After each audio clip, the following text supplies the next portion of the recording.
Libra Ascendant, Libra Rising, this is your video. It is a new day, a new moment, a new time, a new month. October is going to bring change. Changes are going to be powerful. Jupiter, Pluto, Saturn. We're talking about a Mercury retrograde. We're talking about 2 full moons. We're talking about a new moon. I know that's a lot to get into, so we will only cover 5 things for you. 5 things that will make a difference in your life, knowing about them in advance. Know before you go. We're going to touch in a little bit on the last part of September. Understanding where we came from and what began at the butt end of September helps to take a look at October. The angles that we're going to be getting, they're going to be stressful. They're going to be tension. And Saturn is all about rules. And at the end of September, Saturn stands still. Saturn, as the rule maker, has something to say. Here you go. So there may be a change in rules. What is happening and why it's happening and the bigger picture of it all. Because there is a bigger picture and it's for the good. It's for the best. It's for the highest and the best for all involved. Capricorn energy, like Jupiter and Pluto, all in Capricorn energy, is in your 4th house. It's in your 4th house. So this is my home. My home, my feelings, my emotions. It is all about emotional security based on your tangible security. Because you have Capricorn, something that's tangible, in a non-tangible house because it's your emotions, your emotional water. That's the 4th house. It's my being a mom, my ability to be a mom. It tells a lot about who your mom was. How was your mom? Capricorn energy in your 4th house, Saturn rules this placement. So your mother might have felt cold at times, very much the authority person in your life, almost to the degree where mom played the role of dad as well, because maybe dad wasn't around, because mom and dad, it's the mixture. It's the mixture of the dad energy, Capricorn, in the 4th house, in the mom energy. So it's a little bit of both. And for some folks, it might have meant just that dad wasn't in the house, so mom was there playing the role of mom and dad, the rule maker, the one who says, this is how this has to be done.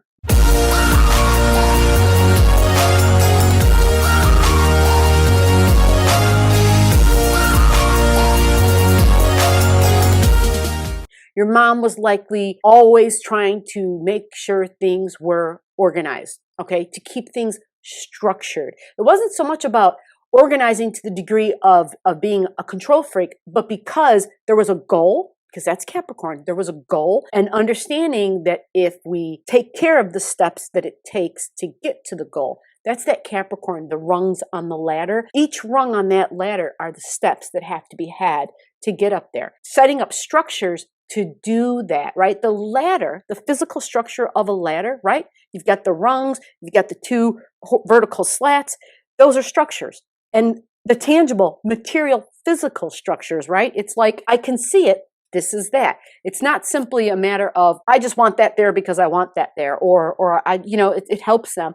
No, this is how we accomplish this goal. We have an ambition, we have a goal, and this is how we're going to get there. And so it says, it makes sense if this is here, and if we put this here, we put this here, adding all those pieces together, we can see logically how we're going to be able to achieve our financial security, our tangible securities. Because that's Capricorn energy.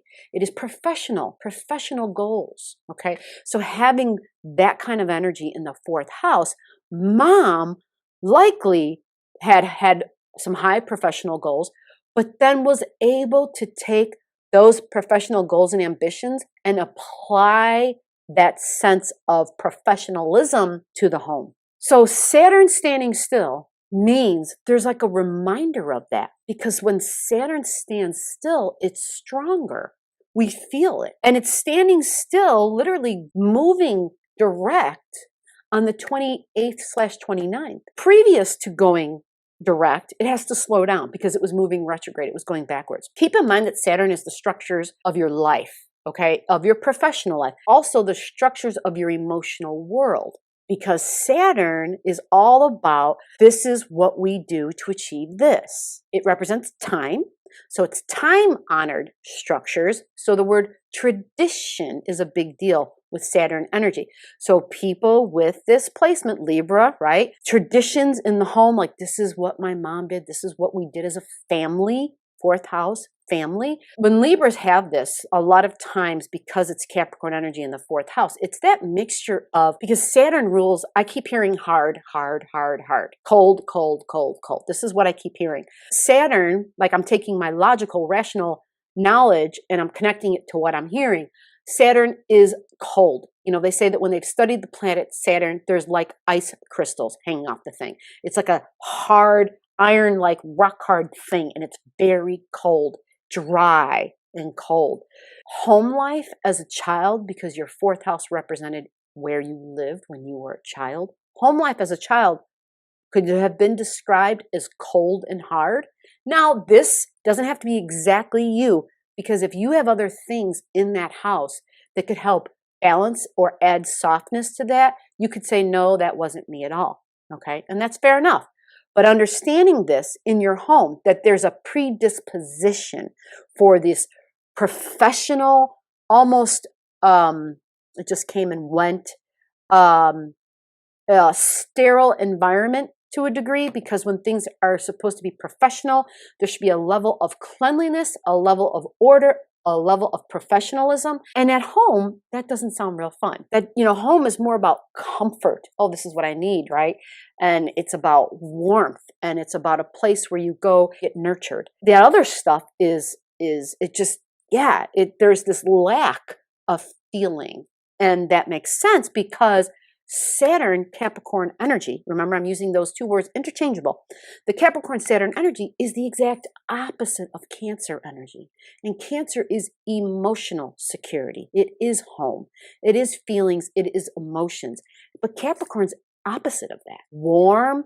This is feelings. This is empathy. This is understanding. This is nurturing. This is the opposite of that. So this is your home though. You've got this opposite energy, Capricorn, sitting in your home. So emotions, right? When you were a child, right? That feeling, those emotions, that wasn't there. Emotional security was not in the home. And so now as an adult, it's like, okay, I've had to learn what I need to secure emotional stability in my life. And I'm going into all this depth about your fourth house because you have Pluto, Jupiter, and Capricorn there. And we all have Pluto, Jupiter, and Capricorn. I'm sorry, Pluto, Jupiter, and Saturn in Capricorn. We all have this. But the difference is you have it in your fourth house. I have a different rising sign. So this is all in my ninth house. You have it in your fourth. So having that in your fourth makes it very powerful when Saturn stands still. It's as though Saturn will now have new rules. But try not to think about it as rules, but more of setting up structures to help you attain your emotional stability. But it's doing it using the tangible structures of your life. So in a way, there's something about this that I like. And this is what we want. We want to be able to glean all the good that we can. Because we are now in a time at the end of September, and then we go through the month of October. When we go through the month of November, this is tough. We are reminiscing, right? End of September, beginning of October, we are looking back and we are reminiscing about experiences we had in February, spring of 2020, spring for the United States in 2020. Because this is the time when the pandemic began. This is the time when there was words, when we had conversations about it. It was in the media, and it was understanding what's going on, right? Now, here's the trick. We're also going to be dealing with a Mercury retrograde in the month of October, okay? Understanding Saturn is rules and structures. Then you also have Pluto, okay? So Saturn was number 5, Pluto's number 4. Pluto's going to be going direct. It happens after the full moon. You have a full moon in the sign of Aries energy in your 7th. So the full moon's in your 7th house, and this is your partner. This is your partner. Emotions regarding your partner. There's going to be a full moon there. It will only be a big deal if you have a full moon that matches the degree, or I'm sorry, if you have a planet there that matches the degree. The degree of the full moon is 9 degrees and 8 minutes. Now, you may not know anything about what I'm talking about, and that's okay. But understanding it's emotions about your partner. And it's not just your partner, but new partnerships, because Aries likes new partnerships. It's always trying to strike out new partnerships in the 7th house. It's always looking to meet new people. It wants to have new significant relationships. It's always looking for that. It also is the initiator of those new relationships because that's what Aries does. It likes to be the, like the explorer, the adventurer. It's the pioneer energy. And it's Mars. It wants, so it goes and does. It doesn't think, so it's, the whole thing about this full moon coming up on the 1st of October, by the way, is that it will also involve Chiron. There's a transiting planet. There's a transiting point in the sky. It's called Chiron, and it's a wound. It's a wound about our appearance, the wound about our body.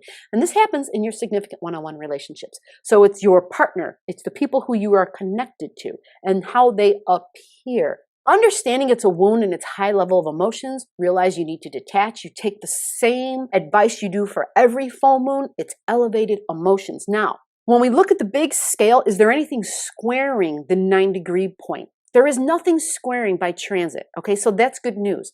However, Mars is in Aries, and Mars is all about, well, I just want to do. And this is your 7th house. So it's Mars and the full moon and Chiron. They're all in Aries. And Aries energy squares the Capricorn energy. And your Capricorn energy is at home. So you went through a period not too long ago where your significant one-on-one relationships were a little bit under some stress. Here was home life and here was significant one-on-one relationships. And they were 90 degrees away from each other, exactly squaring each other. That's going to happen again. All you got to do is recognize that you already went through this before and you made it out in one piece. There was an exchange of words, but if you were smart, you had a resolution of some sort. So that if this happens again, it's nothing more than a reminder of, remember that conversation we had? We kind of need to revisit it. And that's kind of what we're all going through on a very large scale. A revisit of things that we made choices on.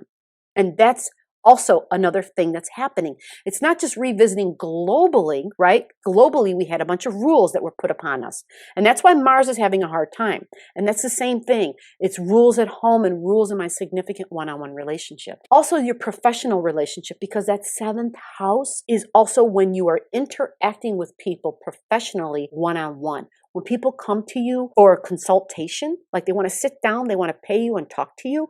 So that could be for whatever it is that you're consulting, right? Life coaches, whatever that is, anything that you're doing where someone needs your expertise, one-on-one expertise is that. So realizing there's friction, there's tension, and it shall pass. It shall pass. Don't get caught because at the end of September, Venus and Mars are actually trining exactly. And so that's really, really nice. But what's going to happen is when September begins, Venus is going to pull out of trining Mars. Venus will actually get to 29 degrees on October 1st. Venus will be at 29 degrees in Leo. And so anytime any sign is at a 29 degree mark, it becomes a critical degree. There's a test. Because think about it like this. Think about there's 30 degrees in a sign. And once you hit to the degree number 30, it's like you've come to a degree where you've graduated. You've think of each degree as a class that you had to take, a subject you had to study, right?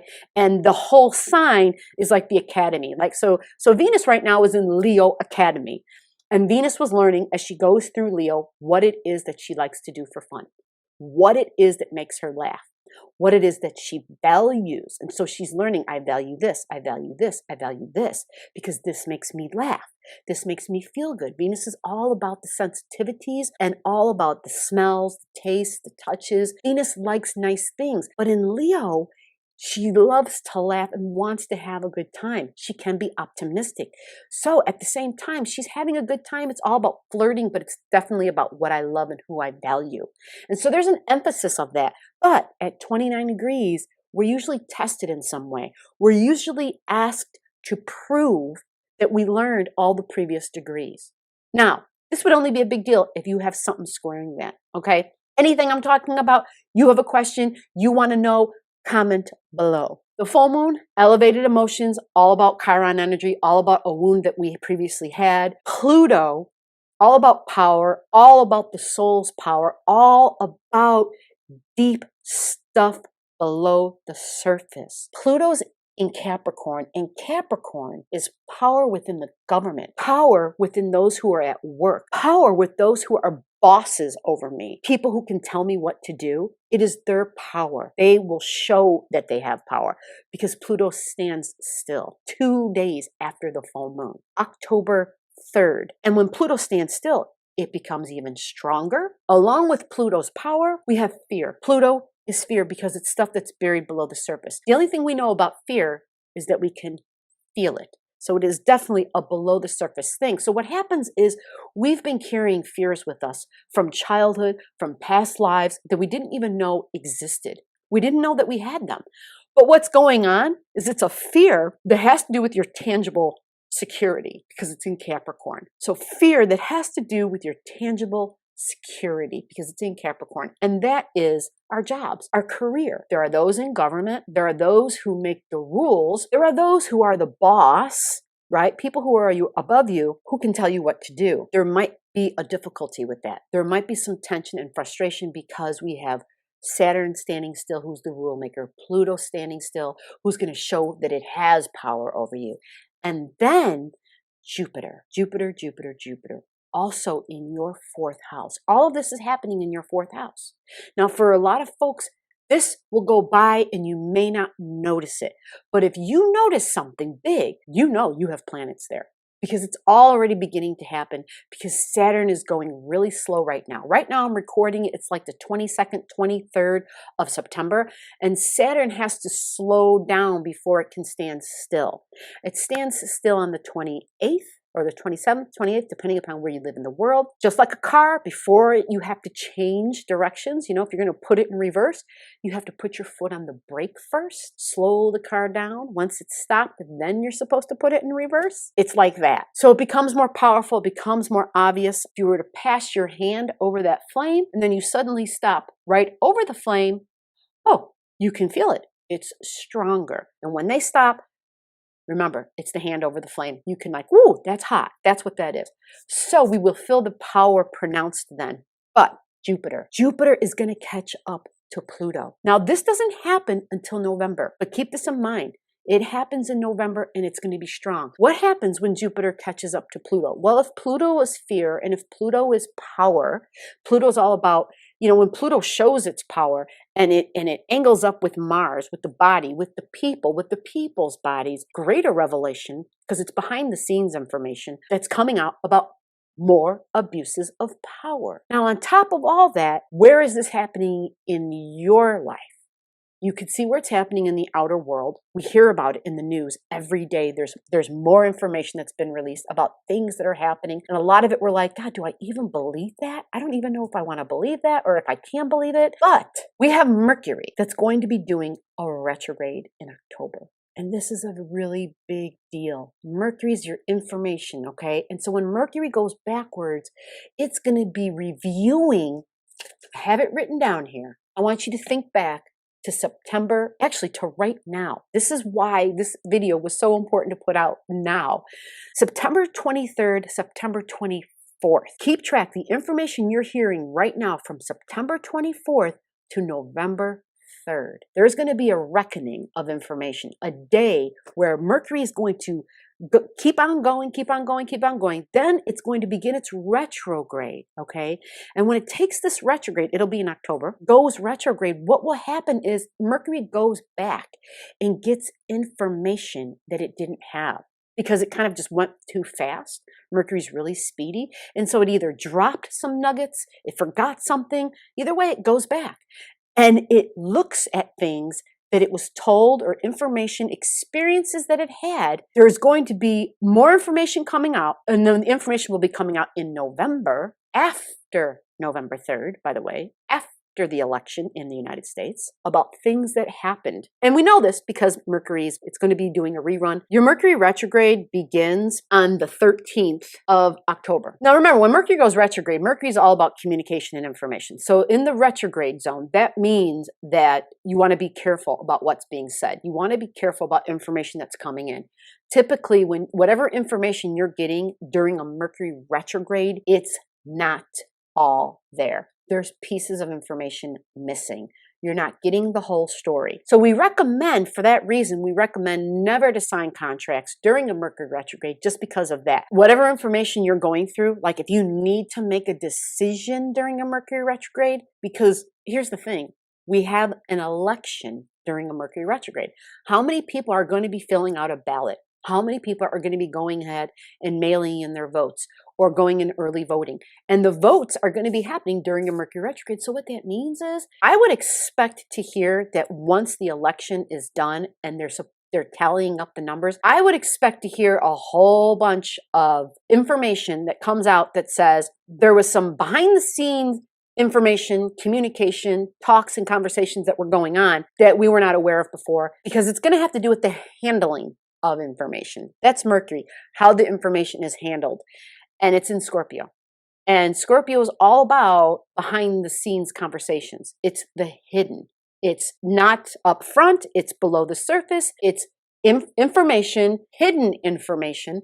And so when we think about that, we can use our imagination and understand that when we're talking about an election time, this would be a big deal. Keep in mind a Mercury retrograde, and the retrograde will be over on the day of the election, which is November 3rd. And so that should help people. We think clearer then. And we're going to take a peek. At that time, Mercury back where it is, where we are right now. Mercury will be at 26 degrees in Libra, which is valuing relationship and things being fair and balanced. That's what it is. That's the beauty of this. This is very optimistic, and I'm glad. The thing is that the sun will be about 15 degrees away from Mercury a month before the election. So I'm talking October 3rd. We get the sun and Mercury, they're starting to get closer to each other. And once the sun and Mercury actually start to get closer to each other, when they get closer, what happens is the sun tends to overpower Mercury's thinking ability. It overpowers Mercury's ability to see clearly. And then on top of all that, Mercury is in Scorpio, which is behind the scenes deals, because it's Scorpio, which is our resources. So in other words, there's communications going on, and it has to do with our resources. It's not about what I value, but it's about our partnerships and what we value. And it's going to be with people that are energetically bonded. So it's past life stuff. This isn't looking good. Mars is going to be doing its thing in your 7th house, okay? In Aries energy, in your 7th house, squaring Jupiter, squaring Pluto, squaring Saturn. This is setting up, you know, I said this in the past, October is the month of the setup. It is setting up November, right? October and November are is the hot times, the really hot times, because you've got Mars retrograding, and as it's retrograding, it will be squaring exactly Saturn and then Pluto and then Jupiter. And what that does is it creates a buttload of tension, a buttload of stress, and it creates boiling emotional waters, because it's Mars retrograding and it's going through the emotional waters. And for you, this is in your career. You have your Cancer energy up there at your highest hopes, goals, and ambitions, up there in your 10th house, right? It's what you look up to. I would recommend definitely going ahead, detach yourself from social media as much as possible. Detach yourself from, having those sorts of humanitarian type conversations about what your highest hopes and goals and ambitions are, because yours are very different. Yours are very unique. You have the empathy, you have the mother energy in your 10th house. Nobody has that. Nobody has the Cancer energy up there like that. You have this understanding for humanity. You have the public in your 10th house. You revere them. Like humanity, what's good for the group, for the public, is the most important thing for you. And a lot of people don't feel that. They don't understand it. They don't get it. They don't care. But you do. You care. And if you have planets there, you care even more. And so what will happen is if Mars is squaring all that, oh, wow, it's too much stress and tension. So just let it go right now. It's 2 months of saying, I'm not dealing with that. I have to find some other way to have an outlet. And that would be a smart thing to do, Libra. That would be a really smart thing. November energies of the North Node. The North Node is really important because it's going to start squaring, okay? In October, it starts to tighten up its square with Neptune, like October 26th. The Moon's nodes, October 26th, the Moon's nodes are squaring Neptune at this time. They're within a 2-degree orb. I'm concerned about this because the Moon's nodes are in Gemini energy. And Gemini energy, first of all, for you, your Gemini energy is in your ninth house. So it's your beliefs. It's your beliefs, your ability to travel long distance, which is like, getting on an airplane and flying. Extended education, it's your ability to be the teacher. It's your ability to come into contact with someone who could be a teacher for you. But it's learning new skills, because Gemini energy is all about I'm learning how to do something new. And which I like that. That's a wonderful thing in the ninth house. I love that actually for you, because it means that your education, you're going to be using your hands, but at the same time, it's incorporating this online atmosphere because it's Gemini energy. So there's, in some form or fashion, you will be utilizing that. And so maybe you'll be learning how to do that if you already haven't been doing it. Ninth house, a new skill set. As we move along, Gemini energy, ninth house, north node, squaring Neptune. Now, Neptune has the ability to dissolve something. There's going to be a time when the North Node and Neptune will be like those two ships that pass in the night. They won't like stand still on each other, but it will happen.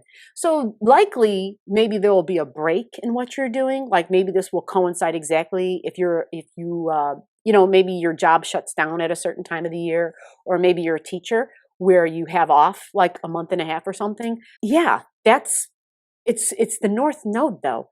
The North Node is your future and where you're headed, and it's Neptune going by. So that means Neptune is dissolving, right? Dissolving a belief, because it's Neptune squaring your ninth house. The ninth house is all about the future, all about your future as a teacher. Neptune is dissolving your beliefs about your future as a teacher. At the same time, Neptune is dissolving, and that's your judgments, by the way, as well. But Neptune will also be dissolving how you think. How you think as a teacher. Like you used to think you had to be a teacher because you had to do it this way. I'm sorry I'm saying the word teacher. You could have any profession, but this would be sales, by the way, also, okay? Because teachers are salespeople. They are selling an idea. They are selling a belief. They are selling education to students. And so salespeople and teachers, they have a lot in common. They have to be able to be entertaining to a degree with somebody, but they have to be believable. They have to feel authentic. Like there's a lot of similar traits they have. And you have Sagittarius energy in your third house. And that's where your South Node is. And you're releasing that. So you're going away from something and then you're taking something new on. But Neptune, here's your nodes. North Node, ninth house, South Node, your third house, right? So this is my beliefs, my ability for extended education, for traveling, okay? This is my third house, which is staying around the house, being within my community, my neighbors, my siblings. And here's Neptune, sending a T-square to both the North and the South Node. The North Node's where you're headed. The South Node is what you're leaving behind. So if we're headed, this is where we're headed. And if Neptune is squaring it, dissolving it, I would make the assumption, and I could be wrong about doing this, I would make the assumption, I would say that it is dissolving our beliefs about where we're headed in terms of education, extended education, teaching, traveling, my future, my religion, my spirituality, because that's all the ninth house stuff. Foreigners and foreign lands, all the ninth house stuff. It's all Jupiter ruled energy. This will occur for the month of November as well. So what we need to do is hone in on what our best practices are to stay at peace, to be at one with ourselves, and to never forget that no matter how many lights get turned off in the house, it is up to us. No matter how many times we get told no, no matter how many doors close, it is our responsibility to take care of our inner emotional space, to take care of our emotional well-being, to take care of our physical body, and knowing that our physical body and its well-being is dependent on our emotional well-being. It is dependent on the foods that we put in it. It is dependent on how we speak to ourselves. That Capricorn energy, that Jupiter, that Pluto, that Saturn, in the fourth house is saying, show me your mastery. Prove to me that you have established healthy routines for your emotional world, that you have established a sense of financial stability because you've picked up new skill sets, your Gemini energy, you're applying them, and you're applying them professionally. And it is this application of those things that brings in an income, but a stable income, which definitely lends to more emotional security. Realizing the tangible security and the emotional security are intertwined. And that no matter how many lights get turned off, we can always go in the drawer and pull out the candles and light them.